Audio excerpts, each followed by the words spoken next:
Welcome back to Teshkid FX for another quant price prediction update, and in this video I'll be giving you the latest developments that have been happening here on the quant chart, which has managed to break above a key area of resistance at around the $147.9 mark. And at the time of this recording here on the 4-hour chart, we are trading above the 20-day MA, meaning it's acting now as support for us to continue pushing even further. And before I get further into the technical analysis, make sure that you give this video a thumbs up, subscribe to the channel, and also check out the channel membership. And allow me to start the video here on the 4-hour chart by first giving you a recap of what has been happening, where you can see that after making it to an all-time high, we started the bear market where we had been seeing lower prices in this ABC corrective structure, which took us back to around the $40.1 mark. And after seeing the bear market low, we started a very nice bounce to the upside in a move that has been obeying the Elliot structures, where you can see that I have this Elliot structure in blue, having the wave 5 making its peak at around the $229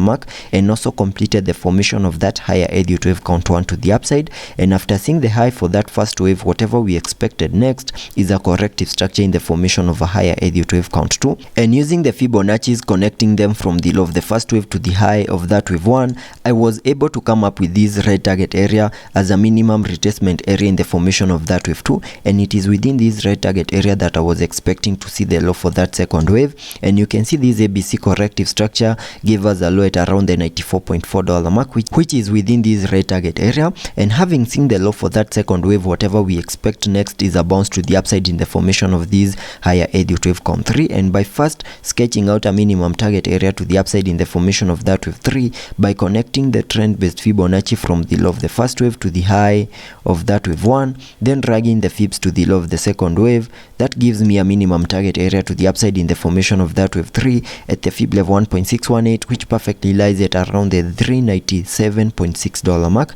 and that is the minimum that I'm expecting that higher Elliot wave count 3 to the upside to do. And because a wave 3 to the upside is an impulsive wave, we also expect to see a 5-wave structure in formation within that higher Elliot wave count 3, and I believe that is what is playing out over here, where you can see that after making our low for that second wave, we saw a very nice bounce to the upside in what I'm terming as the high for that first wave to the upside. Then we saw the corrective structure in the formation of that wave 2, and I believe whatever we are seeing over here is the formation of that wave 3, which might have seen its peak, because using the trend based Fibonacci, connecting it from the low of the first wave to the high of that wave 1, then dragging the fibs to the low of the second wave, that gives me a minimum target area to the upside in the formation of that wave 3 at the fib level 1.618, which perfectly lies at around the $164.7 mark, which is a target area that we have fully maximized and made a high at around the $165.5 mark. And whatever we are seeing at the moment could be the start of the formation of this wave 4 to the lower side, which is a bit of a corrective structure to the lower side. And once we see the low for that wave 4, then we can expect another 5-wave structure to the upside in the formation of this wave 5 to the upside, and sketching out a minimum target area to the lower side in the formation of this wave 4, which I believe is what is playing out by connecting the Fibonacci's from the low of the second wave to the high of that wave 3. That gives me a minimum retracement area between the fib level 0.382 and the fib level 0.5, which perfectly lies between the $141.3 mark and the $133.8 mark, and that is the minimum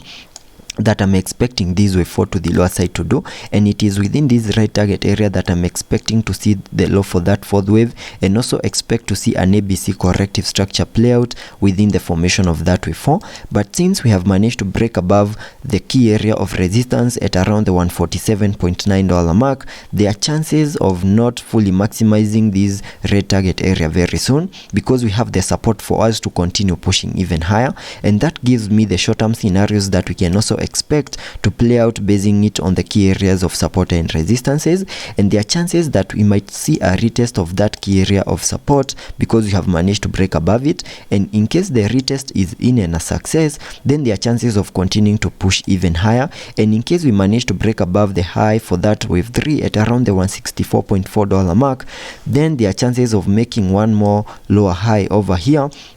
in what we can term as the high for that higher Elliott wave count 3. So in case such a move plays out, then I'll be terming the new high as the high for that higher Elliott wave count 3. Then from there we can sketch out a minimum target area to the lower side in the formation of this wave 4, then expect another bounce to the upside in the formation of that wave 5 to the upside. But for now, I believe we have seen the high for this wave 3, and whatever we are seeing at the moment could be just a short-term bullish movement to the upside, and in that short-term bullish movement to the upside we could be seeing the high for this wave B that I have right here. And once the high is in, then we can expect a bit of a retracement, come back to this key area of support, lose that key area of support, and once that happens, I'll be expecting to see a retest of that key area of support. And once the retest is in, then we can continue pushing even lower to fully maximize our target area to the lower side in the formation of that wave 4. And once this move plays out, then I think this will be another perfect entry back into Quant to ride another bounce to the upside in the formation of this wave 5, which is right here, which will be completing a higher Elliott wave count 1, which is a fractal wave within the formation of that higher Elliott wave count 3. So that is what I'm expecting here on the Quant chart on the short term and also on the long term scenarios, and also taking a look at the indicators to see what movements will be supported here on the RSI. We are trading at around the 54 mark, meaning we have massive room for us to support any movements to the lower side and also to the upper side. Also taking a look at the MACD, we have been able to print a bearish cross, and that fully supports the formation of that wave 4 to the lower side, but we are seeing a bit of a decrease in the selling volume here on the MACD, meaning soon we might be able to print that bearish cross. So let's be patient and see how that plays out, and I'll be keeping you updated.